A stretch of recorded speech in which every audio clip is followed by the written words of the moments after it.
Ujú. Ya. A continuación, para dar inicio a la exposición, quisiera presentar a la expositora que impartirá la sesión de hoy. Su nombre es Claudia Prieto Sánchez. Es terapeuta ocupacional de la Universidad de Chile, con un magíster en motricidad infantil de la Universidad Mayor, diplomada en modelo de ocupación humana, modelo de intervención de terapia ocupacional en la Universidad de los Andes, y también es en ciencias de la investigación y medicina basada en evidencia de la misma sede universitaria. Bueno, le doy el paso a Claudia para que dé inicio a su presentación docente. Sí. Hola, hola, buenas tardes. Qué bueno saber que están tan interesados. Estaba recién mirando la cantidad de personas que tenemos conectadas y somos 168. Gracias por esa convocatoria. Qué bueno que les haya interesado este tema. Yo soy Claudia, soy terapeuta ocupacional, como ustedes ya saben. Por eso el tema de hoy, de esta interdisciplinariedad relacionada con la neuropsicología, porque generalmente se entiende o solo se enfoca en que la neuropsicología a veces solo está más ligada a los psicólogos o a aquellos neuropsicólogos que están ya, por supuesto, formados o especializados desde el área. La idea es que no, porque el trabajo tiene que ser en conjunto, tiene que ser relacionado con un otro, porque la idea es que podamos trabajar en base a la persona, al niño en este caso, que desde el diplomado, ¿cierto? Que vamos a hablar de niños, tiene que estar relacionado con ellos y nadie tiene la verdad absoluta, ni la única verdad. Entonces, por eso es importante conocer cómo es que se relacionan estas otras disciplinas.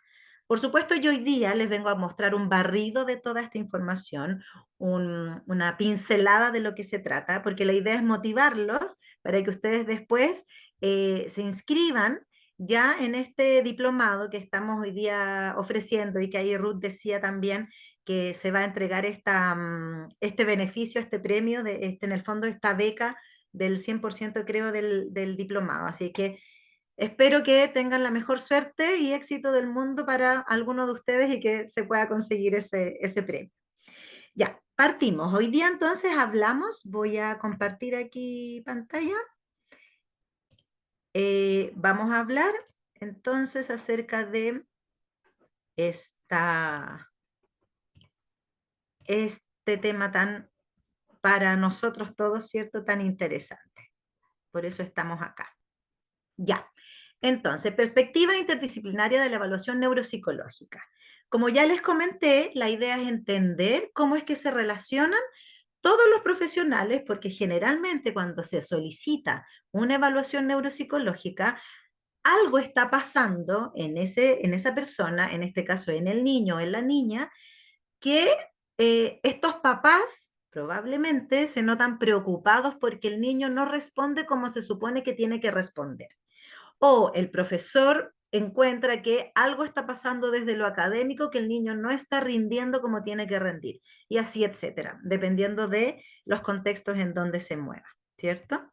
Entonces, ¿cuáles son los objetivos que tenemos aquí, que yo me planteé dentro de este seminario? Es, el primero, identificar la importancia de la evaluación neuropsicológica desde las disciplinas complementarias, que seríamos todos nosotros. Yo no soy psicólogo, por ejemplo, pero sí tengo formación desde la neuropsicología. Y por otra parte, identificar la importancia del trabajo, ¿cierto?, colaborativo, interdisciplinario a partir de la evaluación neuropsicológica. ¿Sí? Ok.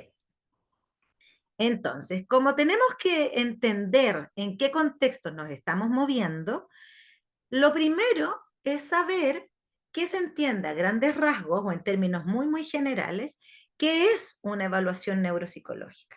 En principio, una evaluación, cualquiera sea, es una mirada, es un diagnóstico, eh, es una prueba, tal vez es el resultado de una prueba o de muchas pruebas que nos van a decir qué pasa con ese niño o niña o esa persona en ese momento específico, con esas situaciones específicas. Desde la neuropsicología entendemos que el neuropsicólogo o la ciencia de la neuropsicología o la disciplina de la neuropsicología corresponde a aquella que estudia las funciones del cerebro y que nos permiten entender qué pasa con la conducta de esa persona. Hoy día hablamos de niños y voy a seguir hablando de niños, pero me interesa que lo vean desde lo global. ¿Sí? Entonces, vamos a identificar, vamos a conocer qué está pasando, por lo tanto, con las funciones cerebrales de esta persona, de este niño, en una evaluación neuropsicológica. Funciones cerebrales que además le permiten a este niño, a esta persona, poder desenvolverse de la forma esperada. No de la forma esperada como las expectativas que tienen los padres, no, no, sino que de la esperada a nivel de lo típico, según edad, según más o menos los estándares de la cultura en donde estamos, ¿cierto? ¿Ok? Porque eso es súper importante entender. Entonces, en lo específico, una evaluación neuropsicológica corresponde entonces a un grupo de acciones clínicas estratégicas que permiten conocer el funcionamiento cognitivo, conductual y socioemocional de las personas. Todo esto en conjunto nos va a dar un resultado. Y ese resultado va a ser esta evaluación neuropsicológica, en el fondo el diagnóstico que entrega esta evaluación o esta hipótesis diagnóstica que se entrega también. Para esta evaluación neuropsicológica se ocupan variados instrumentos de evaluación específicos para las distintas funciones cerebrales.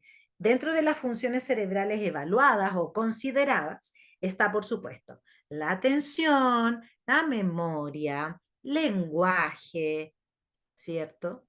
Y otras, ¿ya? Funciones ejecutivas, ¿sí? Que entre ellas se relacionan. Dentro de eso también la praxis, ¿sí? Ok.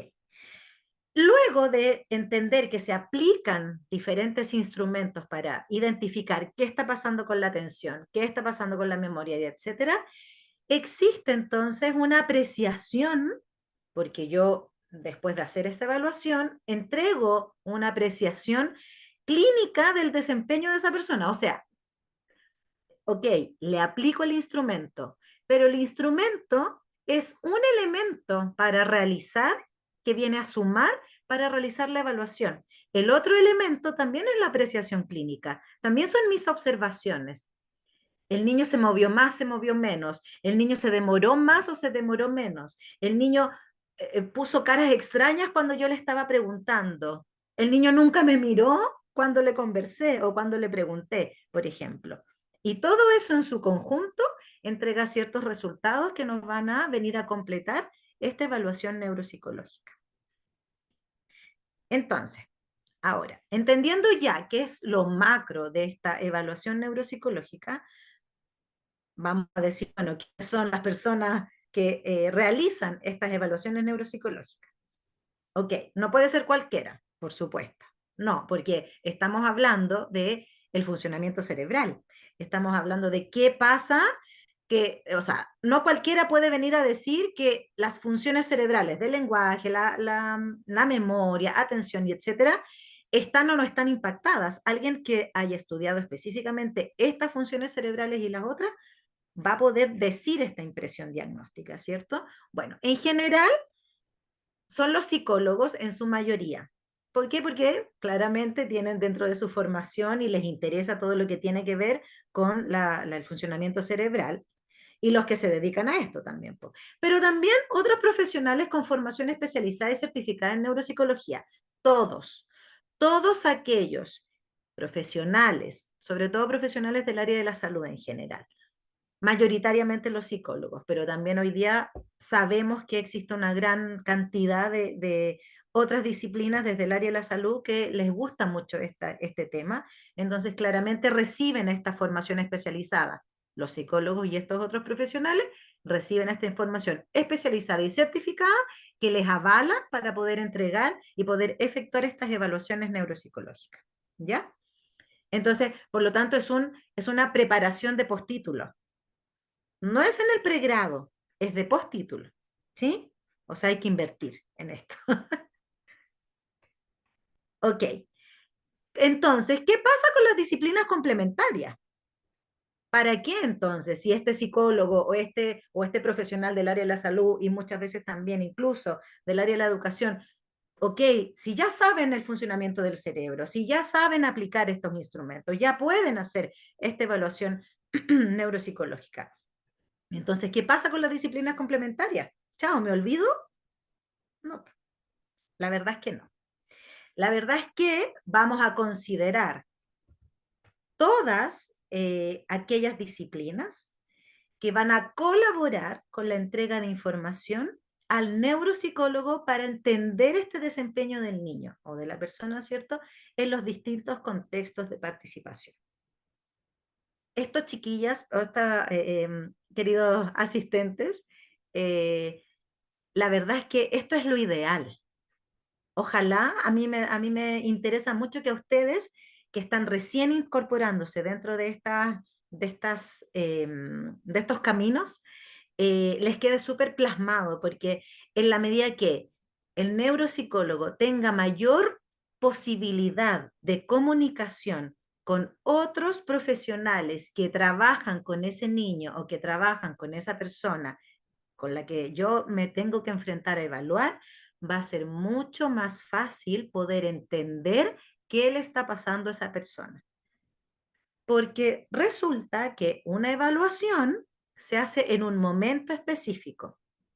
En cambio, ocurre que todas estas disciplinas que yo puse aquí, educadores, fonoaudiólogos, terapeuta ocupacional, psiquiatra, neurólogo, psicólogo clínico y otros, los que a ustedes se les puedan ocurrir o con los que les toque trabajar después, todos ellos, y que además estén relacionados con el niño, todos ellos cuentan con información que el neuropsicólogo no tiene. Porque probablemente el neuropsicólogo recién está conociendo al niño o a esa persona. En cambio, el educador o el profesor lo conoce desde al menos 2 meses, 3 meses, porque es su estudiante, porque es su alumno. Fonaudiólogo probablemente también, porque el niño en general llega o en general la evaluación neuropsicológica no se hace, no se hace cuando a la primera sospecha de extrañeza del desempeño. No, el niño habla mal, inmediatamente lo llevan a un fonoaudiólogo. Entonces el proceso de conocimiento o el tiempo de conocimiento que tienen estos otras disciplinas, estos otros profesionales con el niño es mucho mayor que aquel que tiene con el neuropsicólogo, que está recién incorporándose a este proceso, a este conocimiento. Entonces, por eso es súper importante poder generar alianzas estratégicas, ¿m? O estos contactos que nos permitan reunir o recabar la mayor información posible. Entonces, desde ahí, en la medida que exista esta posibilidad de compartir o de recabar información desde estas disciplinas complementarias, va a ser mucho más fácil poder entender o darle explicación al porqué del desempeño del niño en ese momento cuando dio la prueba de la atención. ¿Por qué el niño no atendió eh, lo que tenía que atender? ¿Existen antecedentes? ¿Esto es una conducta que se repite antes? ¿O esto es una conducta que está apareciendo recién ahora, hace 3 semanas, hace un mes? ¿O desde que nació o desde que entró a los primeros años de jardín infantil o de preescolar, ya el niño demostraba tener estas conductas de desatención, por ejemplo, o de dificultar el lenguaje?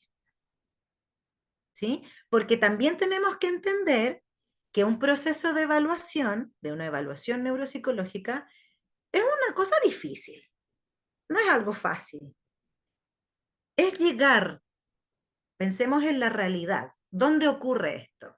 Esto generalmente ocurre en espacios que son box de atención, oficinas, ¿cierto? Oficinas pequeñas, una mesa, 2 sillas probablemente o 3 sillas, probablemente si es que es de niño, una mesita chiquitita de estas que son de preescolar y algunas sillas para sentarse ahí, algunos juguetes, pero estoy con una persona desconocida.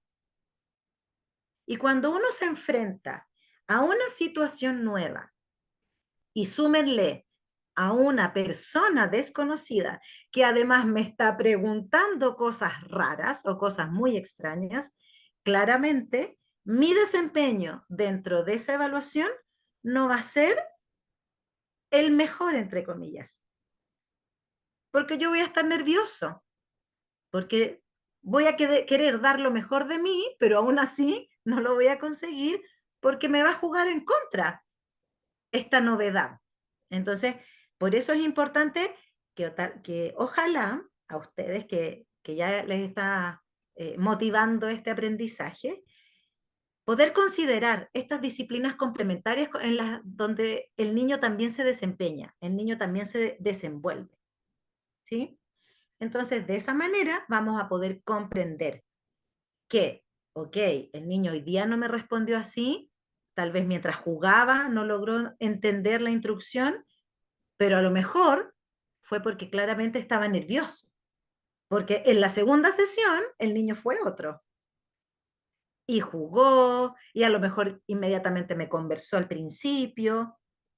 Entonces el diagnóstico o la apreciación diagnóstica que yo voy a hacer de esta evaluación finalmente va a estar mucho más cercana a lo que realmente es, por esta información que me fue compartida y que yo busqué también, yo como neuropsicólogo o yo como especialista desde la neuropsicología, yo busqué información y me hice apoyar de los otros colaboradores, ¿cierto? Ok.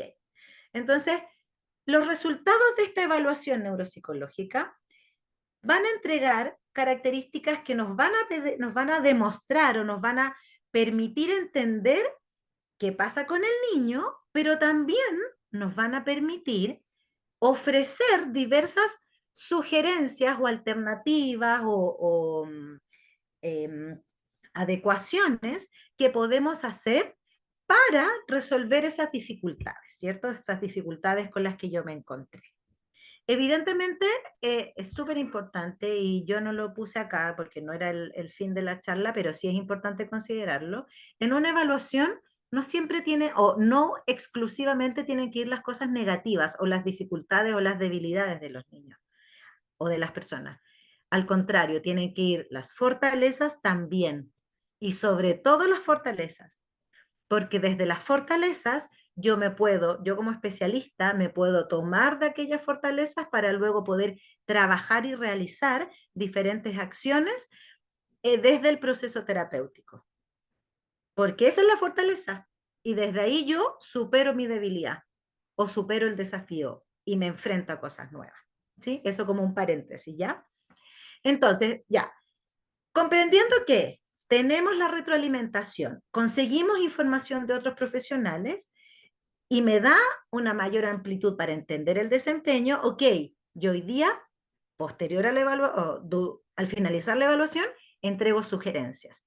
Entonces, si encontré, por ejemplo, aquí les puse, si se encontró, por ejemplo, alguna dificultad en el lenguaje, ok, la idea es que yo vuelva a retomar el contacto con la fonoaudióloga, que muy amablemente me compartió que sí tenía dificultades desde la fonología, por ejemplo, o desde la semántica, o desde, no sé, desde la pronunciación de alguna conjugación de letras, qué sé yo.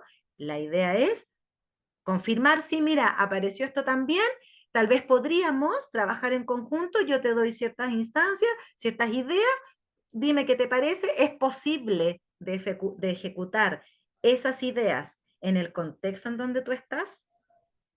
Porque claro, yo llego y digo estando sentada en mi espacio de trabajo, pero la idea es que ojalá esas sugerencias sean factibles de realizar dentro del contexto en donde el niño se está moviendo o donde la persona se está moviendo, porque si no, o sea, tampoco me van a servir tanto estas sugerencias, ¿sí? Entonces, por supuesto, desde ahí también se va a poder entender cuál es la base desde esta evaluación, cuál es la base de esta dificultad. Por supuesto, también entendiendo el contexto, considerando el contexto. Los niños, las personas no nos movemos en burbujas, nos movemos dentro de contextos. Y nuestras formas de participación van a tener diferencias.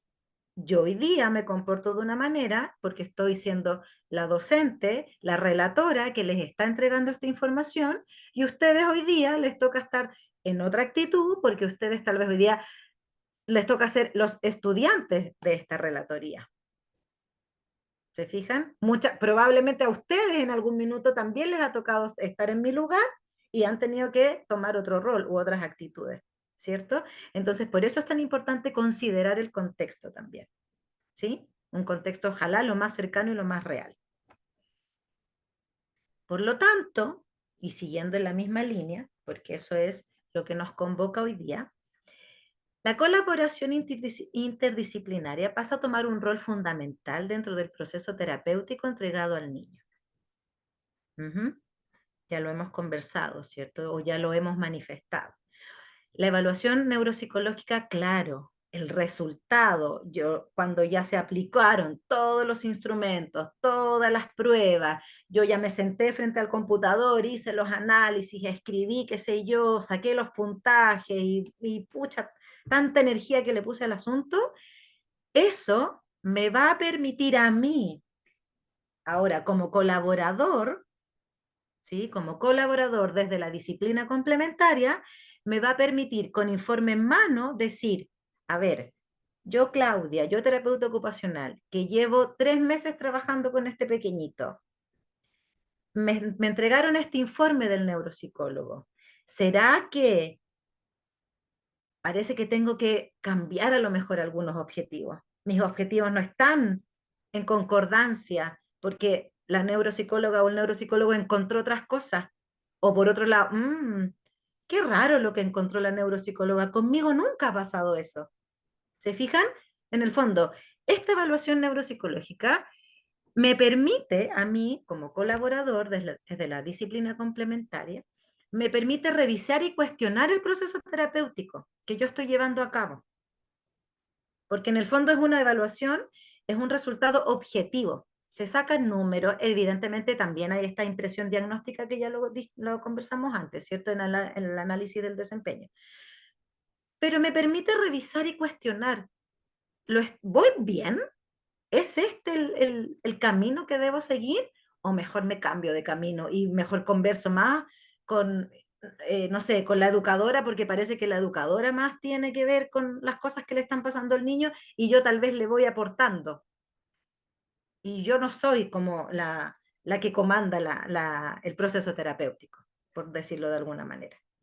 ¿Sí? Entonces es importante considerar que este documento finalmente con tanta información me viene a mover el piso finalmente, me viene a cuestionar, me hace cuestionar y está perfecto que ocurra, porque así debe ser. Los procesos terapéuticos deben ir cambiando, porque en el fondo el niño está cambiando y está perfecto. Nosotros estamos trabajando para que cambie.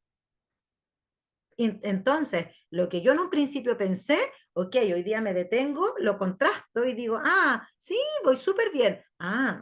Parece que no voy tan bien. Uy, parece que voy pésimo, me voy para el otro lado. O mejor me salgo porque ya se resolvieron todas las dificultades desde mi área, por ejemplo. Ujú. Entonces aquí les quise graficar em, que en el fondo todas estas acciones las podemos hacer o todas estas estrategias las podemos hacer con la colaboración eh, entre estos participantes de este proceso terapéutico, que en el fondo el neuropsicólogo nos entrega en principio o en intermedio, nos entrega un diagnóstico, una hipótesis, un resultado de los instrumentos aplicados, y yo hoy día me pongo a revisar y a cuestionar lo que yo he estado haciendo. Entonces, claramente, y ojalá trabajar en equipo, me va a permitir consensuar también un nuevo proceso terapéutico. Entonces, me va a permitir, en principio, el orden no altera el producto, pero los puse así más o menos como a mí se me fueron organizando en mi cabeza. Revisar las acciones previas. ¿todo lo que hice antes contribuyó para que el niño mejore o siga en el mismo nivel? ¿Qué ha pasado con eso? ¿El niño ha conseguido cambiar la conducta? ¿Ha conseguido mejorar sus habilidades?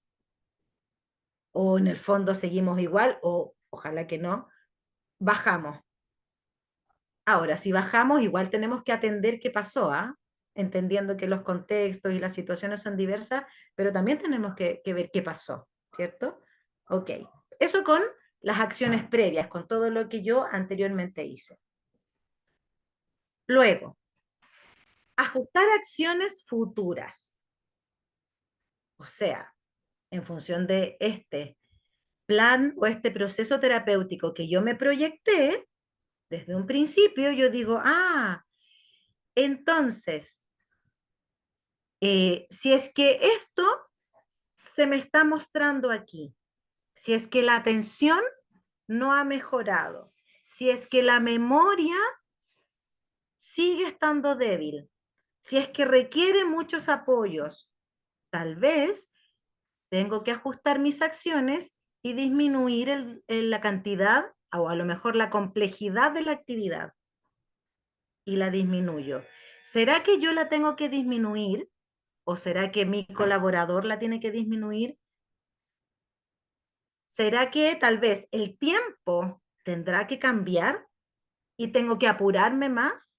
O a lo mejor le doy un poquito más de espacio para que esto se consiga y yo no me apuro tanto. También, eliminar acciones futuras. O sea, yo me había proyectado con que el niño debía mejorar la atención en 5 semanas. ¿Será posible mejorar la atención en 5 semanas? Con estas características en donde el niño con suerte logra atender, no sé, eh, 5 segundos una instrucción que yo le estoy dando del tú a tú. ¿Será necesario trabajar eso o cambio de acción? Y elimino eso y le doy prioridad a otra, qué sé yo. Y por lo tanto también incorporar acciones nuevas que vengan a renovar este proceso terapéutico. ¿Y por qué vengan a renovar? Porque claramente yo hice una evaluación, yo hice una revisión de lo que estaba haciendo según el resultado que obtuve o que me entregaron desde la neuropsicología, el neuropsicólogo, o también desde los comentarios y reportes que recibí de los colaboradores. Porque en esto, nuevamente, la idea no es trabajar en soledad, la idea es trabajar en conjunto. Hay contextos de trabajo que claramente lo permiten y lo facilitan, sin duda. Y hay contextos de trabajo que se hace más difícil. Y hay otros contextos de trabajo que de verdad se hace imposible porque tal vez se trabaja de uno a uno, en una consulta privada, en donde es muy difícil hacer equipo porque los otros profesionales están fuera. Pero yo los invito a generar estas alianzas estratégicas, porque de verdad funcionan bastante y se ven mejores resultados y en un corto tiempo también. Entonces, la colaboración interdisciplinaria permite y facilita, ¿cierto?, la comprensión a mayor cabalidad de las características del comportamiento y del desempeño del niño, entendiéndolo como un todo. O sea, nosotros aquí no vamos a hablar solo de la memoria, no vamos a hablar solo de la atención, no vamos a hablar solo del lenguaje.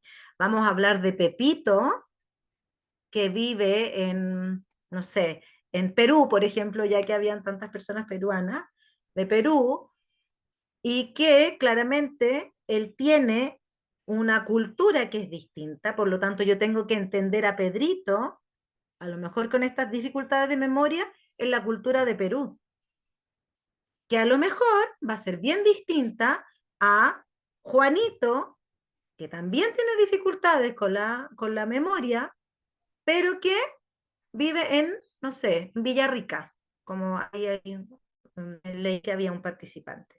Porque los contextos son distintos también y las personas son distintas. Por lo tanto, es muy, muy importante comprender y entender al niño desde este todo, ¿sí? Entonces se hace imprescindible, como les decía yo, la comunicación fluida por parte de los especialistas tratantes del niño, para así realizar trabajo colaborativo. Colaborativo digo, perdón, y complementario, porque en el fondo todos nos aportamos. Yo desde mi área, tú de la tuya, el de más allá con la de más allá. En el fondo es un trabajo colaborativo, ¿sí? Un trabajo que me permite, como les decía antes, alcanzar los objetivos terapéuticos con mayor facilidad y también con mayor rapidez. Ujú, ¿sí? Ok. Ya. Y aquí esto es algo que no quiero que se me vaya, y por eso es algo que lo puse y lo destaco, que si bien no forma parte de las disciplinas complementarias, es nuestro colaborador fundamental, que es la familia. La familia del niño, o la familia de la persona, pero lo contextualizamos en el niño, ¿cierto?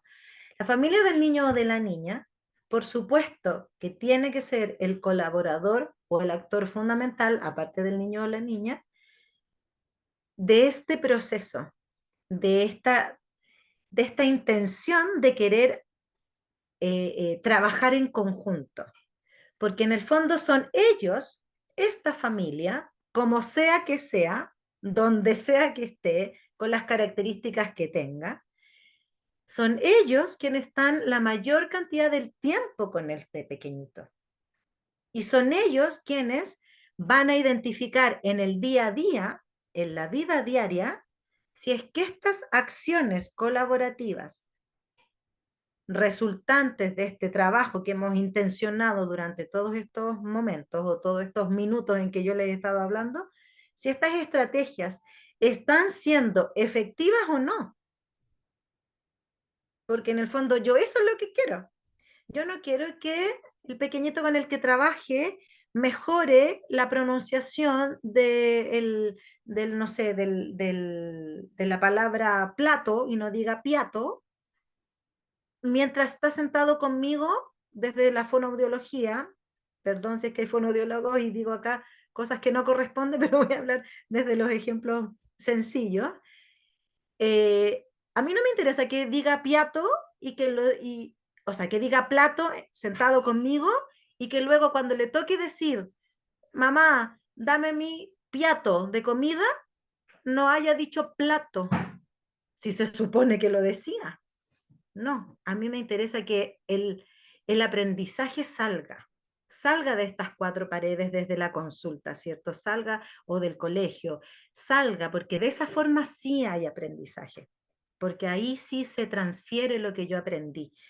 Lo que yo saco de un lugar a otro, lo transfiero, lo uso, me lo hago propio, por lo tanto ya es mío, entonces ya lo aprendí.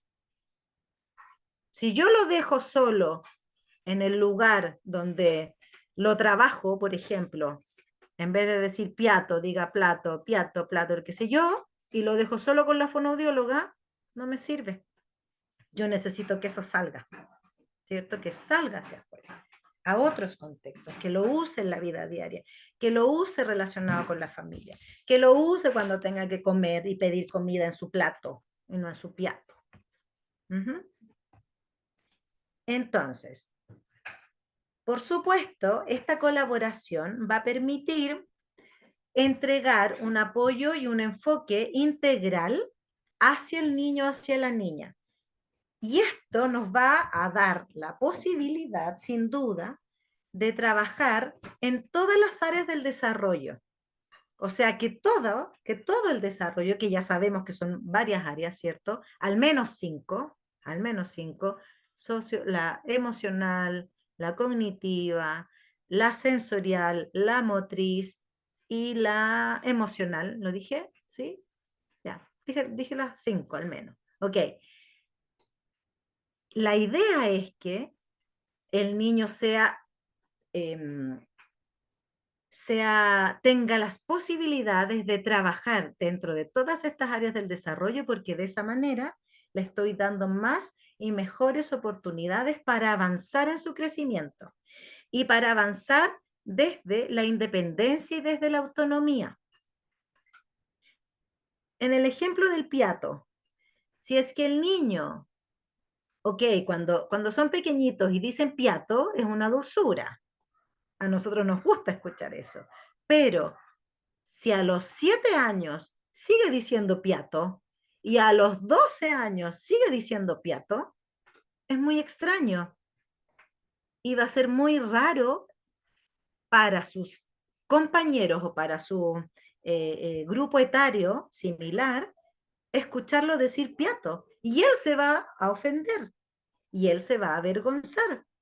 Entonces, por eso es importante ir atendiendo estas posibilidades de desarrollo y estimulación en todas las esferas, en esferas digo yo por las áreas del desarrollo, en todas estas áreas, porque de esa forma le damos posibilidad de conseguir mayor independencia, mayor autonomía y, por qué no decirlo, mayor confianza también dentro de las propias habilidades que el niño posee, que ya sabemos que son únicas y particulares, pero es importante no olvidar.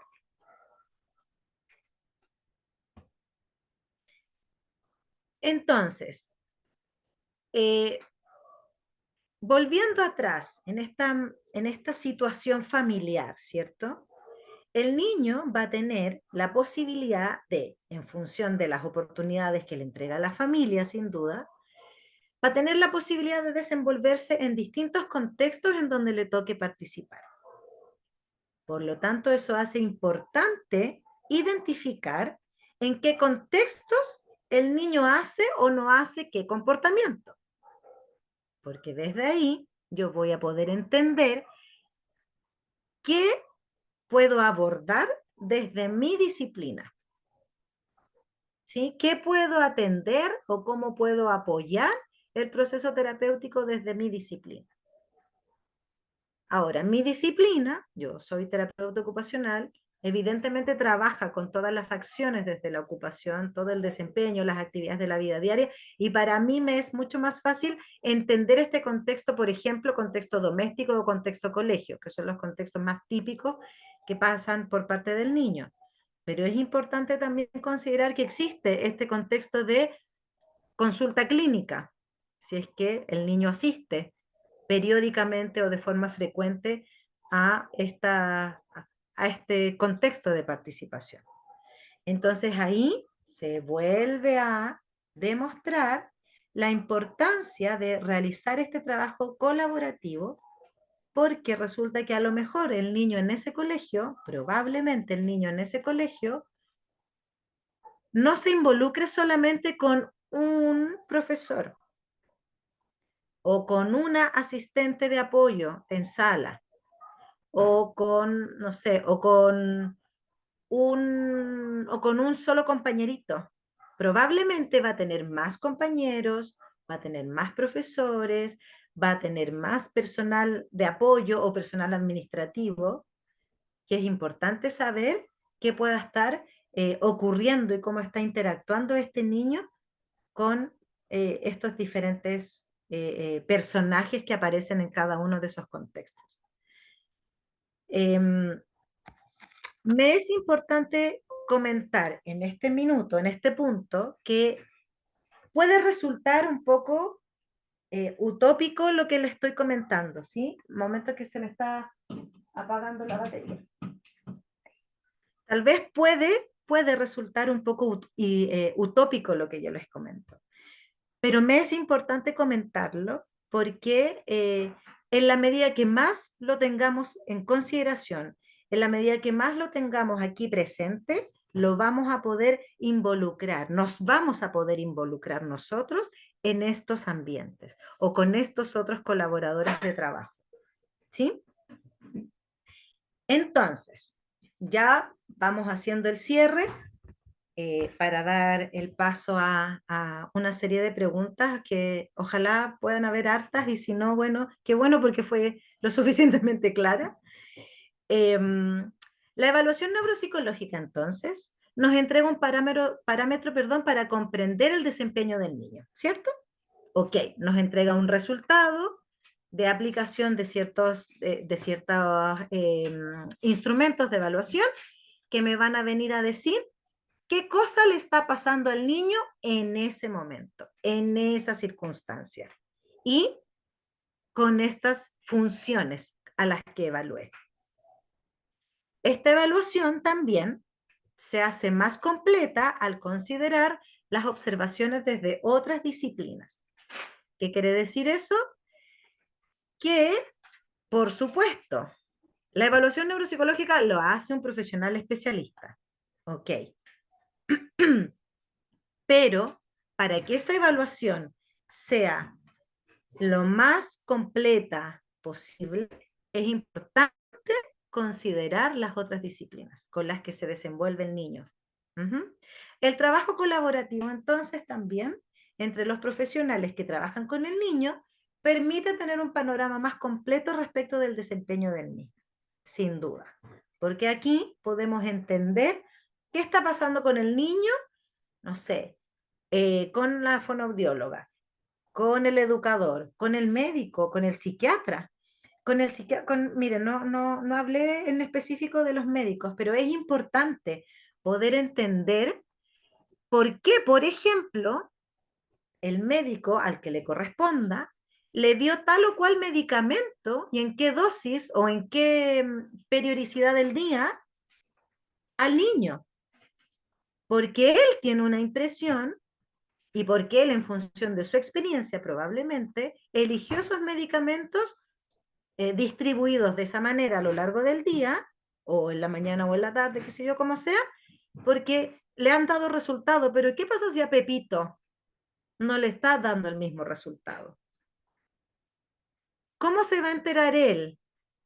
Que a veces hasta, claro, nosotros mandamos reportes, ¿cierto? Mandamos escritos, qué sé yo, decimos, mira, ¿sabes qué? Es posible que se evalúe la dosificación del medicamento, algo está pasando, qué sé yo. Muchas veces los papás nos solicitan que hagamos esos documentos porque a ellos les llama la atención. De repente los papás se complican con la explicación y se enredan y de repente en eso pierden como cierta como credibilidad en frente al médico. Entonces, por eso desde ahí es súper importante también estar en constante comunicación con el médico que está abordando este caso, sobre todo si es que existen medicamentos que están siendo dosificados. Ujú.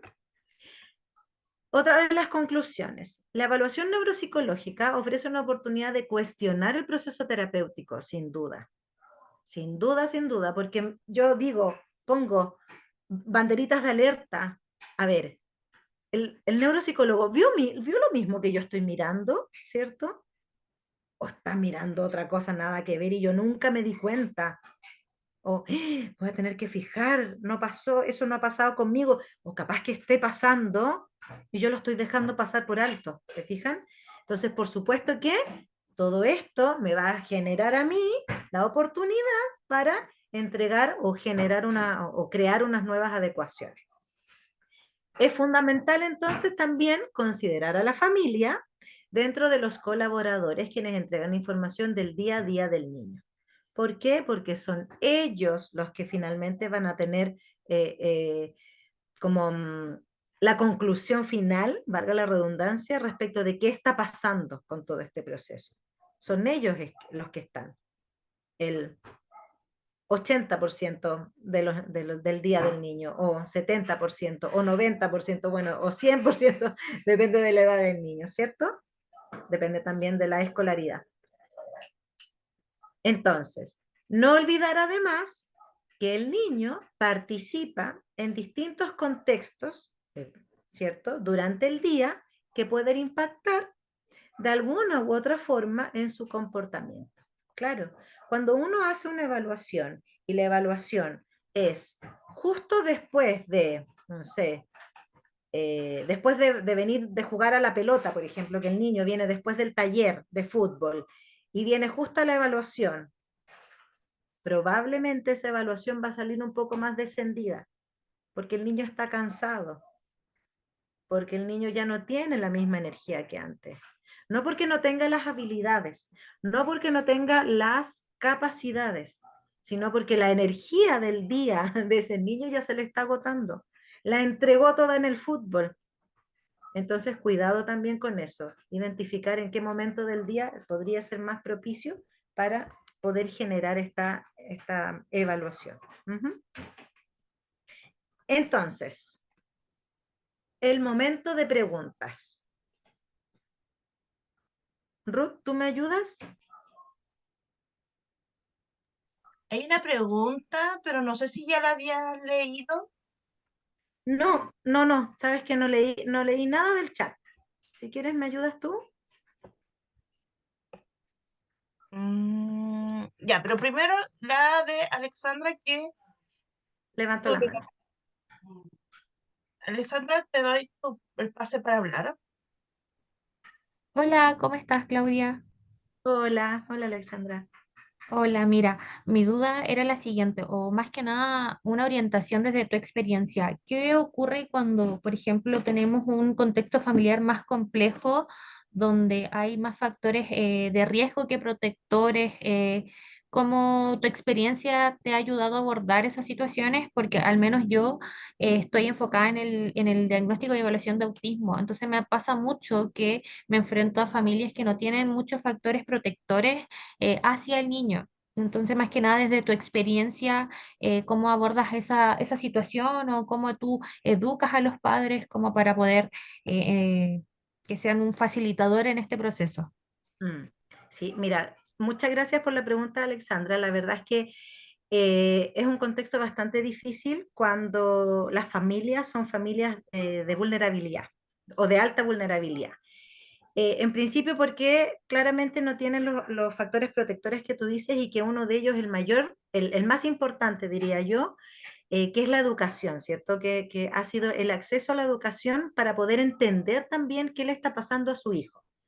Entonces, desde mi experiencia en lo personal, ¿qué hago yo para ofrecer mayores factores de protección? Es que yo invito a trabajar conmigo como un colaborador dentro del proceso terapéutico, dentro de la sesión, en el mismo juego, yo invito a trabajar a los papás. Muchas veces no asisten o muchas veces prefieren como, ahí uno se da cuenta de que ellos tienen pocas habilidades de comunicarse entre ellos, de saber comunicar también con el hijo. Entonces yo a mí me ha tocado poder demostrar in situ en la misma sesión cómo es que yo juego con el niño y logro generar, por ejemplo, esta atención conjunta o esta posibilidad de yo poder entrar en su propio juego. Entonces, yo ahí, yo voy siendo como el modelo de acción para que ellos después en su casa, con sus recursos, puedan replicar esta conducta o este modelo a seguir. Y lo otro que también hago es harto desde la visita domiciliaria. También me toca atender en casa, en donde voy, y ahí mismo, según los materiales y recursos económicos o claro, desde los objetos que ellos poseen, desde ahí también voy dando ciertas indicaciones de apoyo para el trabajo y la comprensión de este chiquitito con el que vive, con su hijo. ¿Sí? ¿Respondida la pregunta, Alexandra? Eh, espero que sí. Y dice que sí. Muchas gracias Ah, por ya. el chat. Entonces, Gracias. no sé si pudo leer el chat. No, no, pero ahí hay dos manitos levantadas todavía. Ya, Alicia, te Sí. doy el pase. Hola, ¿qué tal? Bueno, mi Hola. pregunta va un poco, iba más o menos en la misma línea que la de la anterior participante, pero con los profesionales, porque yo también soy psicóloga clínica educativa y trabajo con niños en un colegio regular, pero también tengo chicos autistas, niños con TDAH, ¿no? Y me cuesta mucho trabajar con los docentes y a veces cuando los derivo a terapia ocupacional o a terapia del lenguaje, por más que, o sea, trato de tener una comunicación o pedir informes, yo no siento compromiso, o sea, de colaboración de parte de otros profesionales, ¿no? Porque, por ejemplo, en el autismo necesito mucho un perfil sensorial para yo poder saber qué hacer, qué adaptaciones darle al niño en clases, ¿no? Pero, y justificarlas también ante el docente, porque también los docentes también, o sea, necesitan ciertas justificaciones para poder hacer estas adaptaciones. Pero a veces no recibo respuesta de parte de los profesores, o son muy resistentes al hecho de colaborar conmigo en ese sentido, porque, claro, yo los derivo a otro lado y yo soy en el colegio, ¿no? Entonces, no sé, o sea, ¿cómo podría ser? ¿Cómo ha hecho usted en algún momento, en alguna situación parecida? No sé. Mm. Esa más, por ahí va mi pregunta. Sí, mira, la verdad es que sí, tú tienes mucha razón. Por eso también yo les comenté que yo más o menos les decía que esto era un escenario súper utópico, pero que me interesaba que se compartiera y que se discutiera, porque en el fondo ocurre que a veces pasa que los profesionales nos sentimos como dueños de nuestra área o de nuestro trabajo y de repente nos ponemos un poco temerosos o un poco celosos de que a lo mejor como que el trabajo del otro profesional pueda ser más destacado que el mío. La verdad es que sí, eso ocurre bastante, pero eso también pasa porque a veces los profesionales queremos brillar más que otros sin entender que esto de verdad que es un trabajo colaborativo. ¿Cómo hacer para que el trabajo sea colaborativo? Porque ahí ya estamos entrando casi como en filosofías de vida, de cómo compartir esta información o este apoyo, ¿cierto? Terapéutico. La idea es que, mira, desde mi experiencia siempre ha resultado de la humildad, desde reconocer incluso que me he equivocado varias veces. Porque así es, porque soy persona, porque no tengo por qué saberlo todo, pero desde ahí me ha resultado y he abierto puertas. A mí me tocó, desde mi experiencia, a mí me tocó partir trabajando en un colegio de multidéficit, yo como terapeuta ocupacional, de multidéficit, en donde el trabajo colaborativo desde el terapeuta ocupacional hacia el profesor no estaba dado.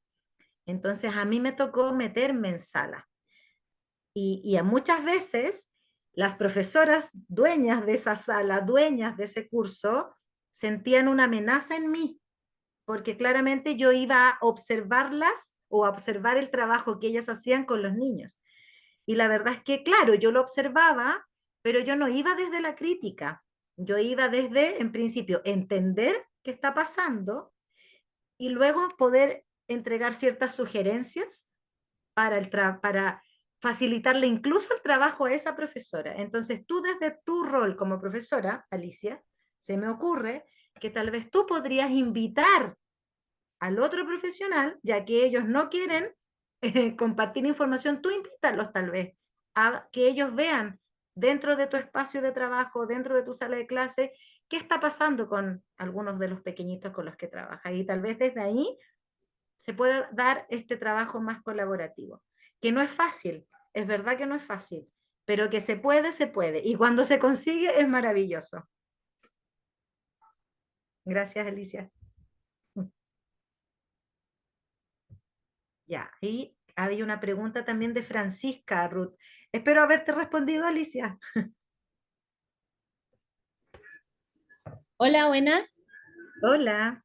Mire, yo tengo una pregunta así como, es como personal y a la vez como compartida.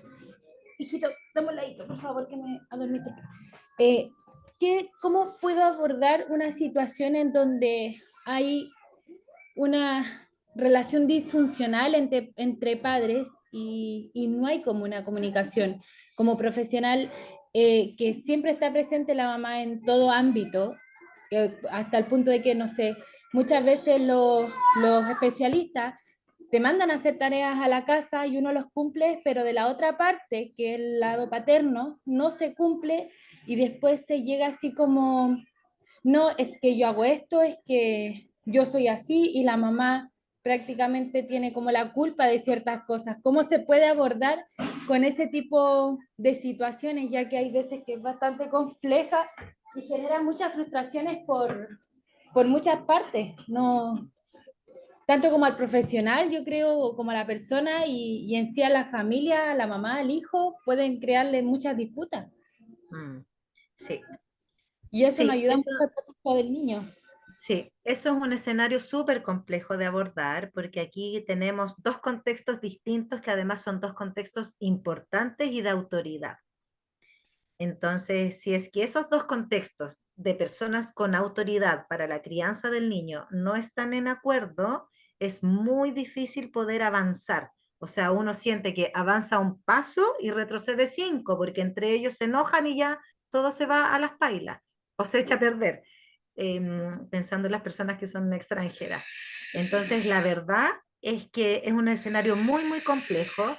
Lo que a mí me ha tocado hacer en este último periodo, que lamentablemente han ocurrido, me ha tocado atender a varios niños con papás, padres separados, es que hoy día ocupo la tecnología, entonces hago un grupo o le pido a la mamá que me haga un grupo de chat. Entonces está la mamá, está el papá y estoy yo.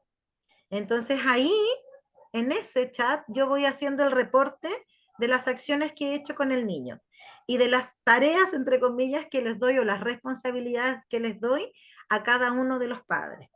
Cuando, por ejemplo, me ha tocado trabajar con chiquillos, con niños con esa realidad. Pero sí es un escenario complejo porque lamentablemente ahí ocurre que eh, de repente las desavenencias son tan grandes que cuesta mucho llegar a acuerdos. Sí. Ahora, ¿cuál es mi bandera de lucha en ese momento? Es que ambos están preocupados del hijo. Y que en la medida que ellos sigan preocupados del hijo, probablemente van a tener que conseguir un acuerdo. Difícil, sin duda, pero que no se pierda esa intención de querer apoyar al pequeño. Claro. Por ejemplo, y si eso se toma así como algo de la parte contraria, por ejemplo, la parte paternal como que se puede interpretar de manera más personal hacia la mamá que más que por el hijo, como una forma de poder molestar de cierta manera a la otra parte. Por ejemplo, un caso, eh, una, una, una entrada al psicólogo, se expone todo lo que se quiere hacer, el tratamiento hacia el niño, una parte está totalmente de acuerdo de de ambos a hacer un trabajo, porque muchas veces como psicólogos se presenta de hacer una terapia tanto como a la mamá, al papá y al hijo, trabajar los temas paternales y después al hijo, pero resulta que la otra parte dice, no, trátela a ella porque ella está mal, hágala entender. Bueno, la verdad es que efectivamente por eso se separaron, porque no, porque no había acuerdo y no había punto de unión. Ahora, en eso yo creo que sí o sí, claramente es a ellos darles a entender de que ellos tienen que trabajar en conjunto para su hijo, porque si ellos están en desacuerdo, nunca el hijo va a poder, o va a ser más difícil que el hijo mejore o que el hijo cambie de conducta. Entonces yo creo que primero es que ellos logren comprender que si están ahí preocupados es por su hijo, no es por ellos. Y eso es lo difícil. Eso es lo difícil de poder separar, hacer que ellos logren separar. Pero cuando ya lo consiguen, probablemente ya va a ser mucho más fácil el conseguir ese avance en el proceso terapéutico, sin duda. Difícil, sí. Así que ánimo. Ruth, ¿tú Sí. dices? Docente, aún tenemos un poquito de tiempito para que pues, usted pueda responder otra pregunta. Ujú. Eh, Mayori, espero que lo haya dicho bien.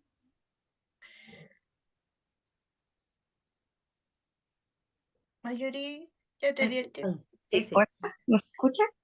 Sí, sí, ¿Me ahí sí. escucha? Oh, buenas tardes. Hola. Em, bueno, la pregunta igual las he ido respondiendo a medida que han surgido estas preguntas. Igual soy terapeuta, estoy Ah, pensando hace poquito en este proceso de, felicitaciones, colega. de, de unir la psicología de la salud mental. Y claro, tienes mucha razón en ese aspecto de que igual me quedo con eso de que el núcleo familiar es súper importante en este contexto. No podemos desprender que el niño viene de este núcleo que es su base, su formación.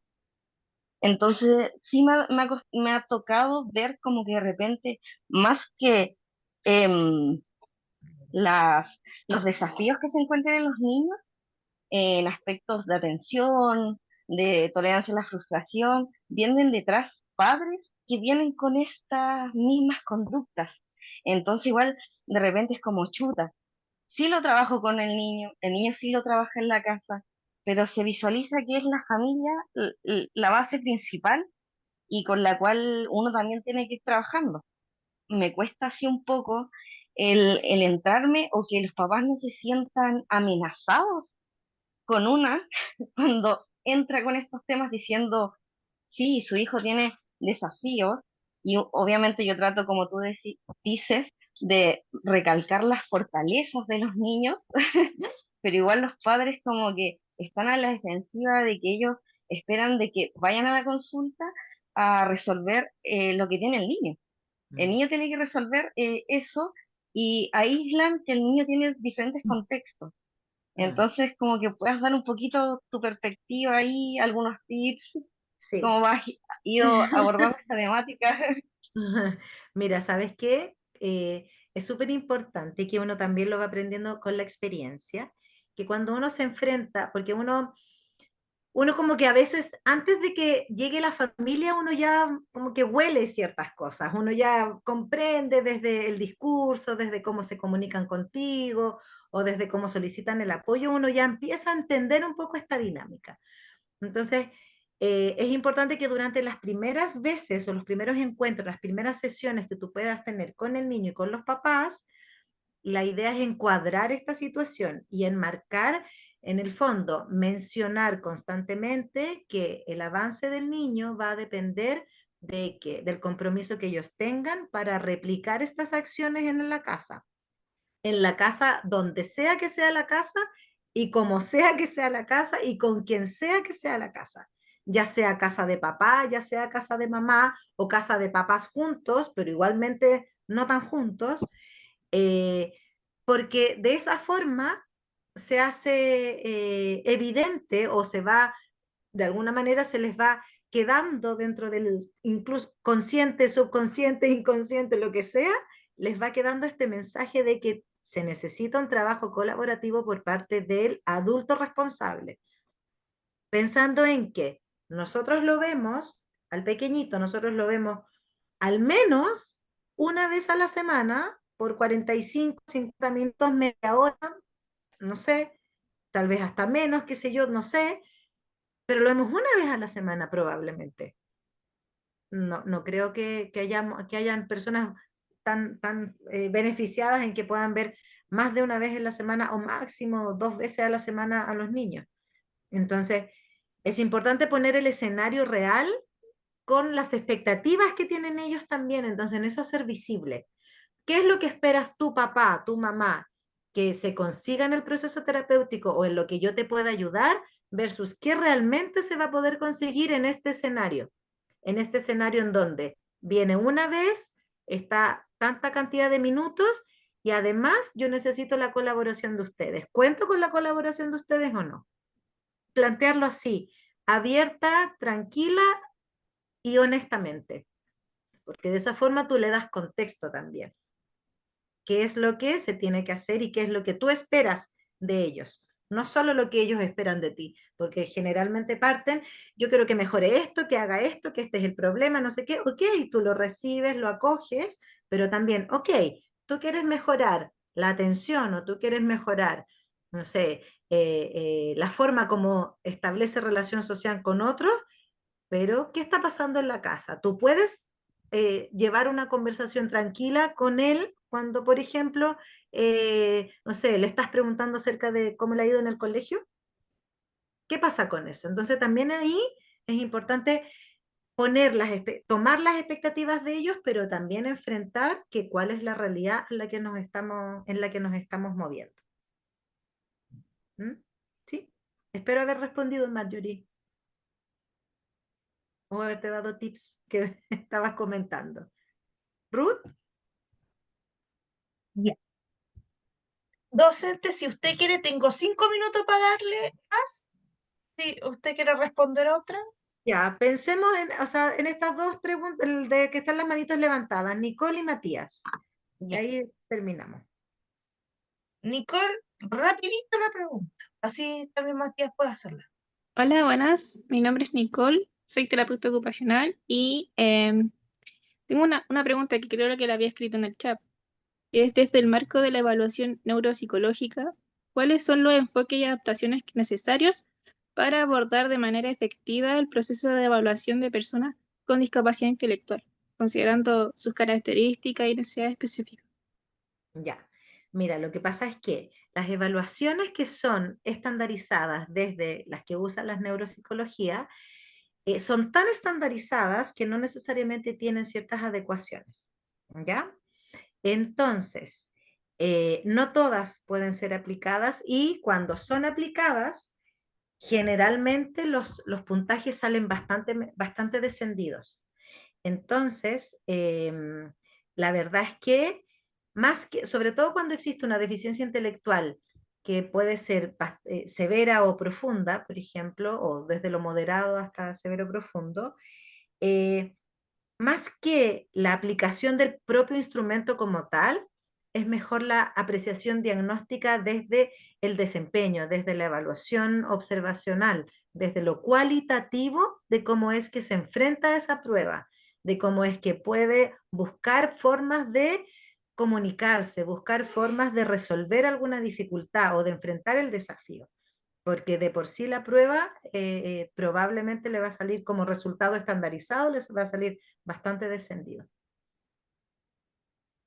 Sí, entiendo. Muchas gracias por su respuesta. Gracias a ti por la pregunta. Y Matías. Ya, Matías. Rápido. Hola, buenas noches. Un gusto, hola Hola. Matías. Yo soy psicólogo, terminé hace poco y bueno, yo me voy a enfocar en infantil. Y voy viendo un poco lo que hablaba Marjorie y también un poco lo que habla la compañera recién. Más que una pregunta es como una apreciación. Yo, bueno, me he dedicado mucho a atender niños y ya hice el WIS, entonces he aplicado WIS y comprendo un poco sobre ello. A mí a rasgo modo, obviamente que el concepto de que muchas veces pasa de que los padres vienen con una expectativa. Y es muy importante lo que explica mi profesor, que es, bueno, un doctorado que él tiene él, que es el encuadre. Es en las primeras dos, tres sesiones, antes de tú explicar el proceso que tú vas a hacer con el paciente, lo que sea. ¿Sabes qué? Tu hijo, mira, le necesito estas evaluaciones, si es que ya viene con evaluaciones, depende a si es que ya viene con un diagnóstico o hay que hacerle un diagnóstico porque no es lo mismo. Suponiendo que ya viene, uno lo encuadre y suponiendo después de que se haga este concepto de la evaluación y se dé un diagnóstico X, el que sea. Lo importante ahí es el encuadre, es decir, ¿sabes qué? Tu hijo tiene, no sé, por ejemplo, trastorno TEA, no sé, puedo dar un ejemplo, cualquier tipo de trastorno, y correspondientemente esto es lo que se puede lograr. Sin embargo, para poder lograr esto, lo más importante es la colaboración entre los padres o de los tutores. Porque aquí lo que pasa es que muchas veces llega, y tanto en terapia individual, que ni siquiera sea con un concepto neurológico, pasa que llega la paciente o llega el papá y no, es que mi hijo tiene esto, solucionamelo. Como si fuera una varita mágica. Cosa que no es real. Entonces, es importante que acá, y pasa mucho que los padres pasan, y muchas veces es importante que se comprenda, yo no sé si mis compañeros lo sabrán o no, que es derivar a los papás a una terapia individual. Es súper importante. Muchas veces, ¿por qué? Porque en la psicología se abre un concepto que es el niño o el paciente es el síntoma de los padres. Y pasa mucho que el niño no se puede venir con un trastorno, está diagnosticado y uno quiere ayudarlo y hace todo lo posible, pero como contaba una compañera, el papá no pone de su parte, la mamá no pone de su parte. Entonces es importante encuadrar y ser bien firme en la posición uno como psicólogo, como terapeuta o en la situación que uno trabaje, es, ¿sabes qué? Si ustedes no van a poner de su parte, esto no va a funcionar. Y estar con esa postura, porque al final, aunque uno mucho quiere ayudar al niño, como comentaba usted, uno lo ve una vez a la semana si es que una hora, si es que 40 minutos, y incluso la terapia, yo digo, atendido a niños, y es frustrante si es que uno no quiere. Entonces, si viene la mamá, uno trabaja con la mamá, el papá no está, el papá no existe. Aunque el papá venga, uno trabaja con la mamá, con la persona que está ahí para el apoyo, porque uno no puede obligar a otra persona a venir. Que también es súper importante comprender eso. Entonces, lo importante aquí es como encuadrar bien la situación, indicarle bien la situación a los padres y muchas veces indicarle que sí, que tiene que ir a una terapia individual porque yo veo que ustedes como pareja están causándole problemas al niño. Es muy a grosso modo, obviamente, y muy radicalmente lo estoy hablando, pero es importante encuadrar eso porque si no, independientemente que uno sea el mejor neurólogo o el mejor diagnóstico, no va a funcionar y no va a avanzar el niño. Como dice usted, avanzar 5 sesiones y ahí retroceder 10. Entonces es súper importante cuadrar eso y que mis compañeros lo sepan porque en muchos conceptos los papás, si es que tú no lo ves comprometido, no puedes seguir con la terapia porque no puedes hacer milagros. Y al final lo importante son lo que se pasa en casa y los hábitos. Sí, es verdad, todo lo que tú comentas es verdad, en el fondo vienes como gracias, vienes a reafirmar y confirmar lo que hemos estado conversando. Efectivamente, se necesita la colaboración consciente de estos padres, partiendo desde la base que existen, o sea, que estos padres están preocupados porque por algo están llevando al niño al tratamiento, pero también partiendo desde la base que estos padres han tenido ciertas dificultades para la crianza, ¿cierto? Entre comillas, y también para el apoyo con el hijo. Porque desafortunadamente les tocó un hijo que tenía otras características y requería más apoyo. Y estos padres se han visto inhabilitados para seguir haciendo el apoyo y además porque el niño requiere de otros apoyos complementarios. Entonces, evidentemente es súper necesario poder hacer este encuadre. Por eso desde ahí hablaba yo desde las expectativas. ¿Cuáles son las expectativas que tienen los papás respecto de el tratamiento que vamos a hacer? Pero también qué de eso va a ser real en la medida de la participación o la colaboración que voy a contar yo como especialista y también de las características del proceso terapéutico y que me lo permita el niño igual. Entonces, evidentemente sí, es muy importante el encuadre, no es fácil de hacerlo porque claramente hay papás que no les gusta que uno les ponga ciertos límites, pero es muy importante de hacer porque es muy necesario para el proceso terapéutico, para que todos sepamos cuál es el punto de inicio y cuáles son los márgenes en donde nos vamos a mover, sin duda. Así es que sí, muchas gracias. Ya, ya Ruth, ahora sí, Y docente. Muchas listo. gracias a usted por la presentación y por todo Gracias. el conocimiento. Gracias a todos los participantes, gracias a las preguntas, los que alcanzamos a conversar las preguntas. Lamento que hayan quedado preguntas y quedaron por ahí en el chat. Espero haber sido lo suficientemente clara y que les haya hecho sentido también lo que les comenté. Y les deseo la mejor de las suertes en este proceso. Ahí les pongo también el diplomado, chiquillos, queridos asistentes. Motívense con la participación, con la inscripción en el diplomado. Es un diplomado muy diverso, muy entretenido, vienen mucha información.